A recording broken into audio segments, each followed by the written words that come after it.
Эмне үчүн бүгүн съездге катышып өттүңүз?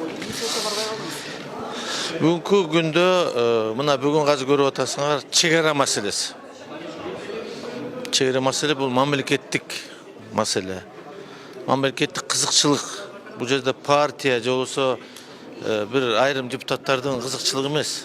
Ошон үчүн мындан өйдөрөөк маселелер бар. Ошон үчүн мынакей ошол рабочий группа иштеген. Ошол маселени жабык иштеп өтүп атат. Ошол маселени талкууга катышып, ушул жерде болуп атам. Эмне негизинде болуп атат съезд тиякта? Съездин күн тартиби бар.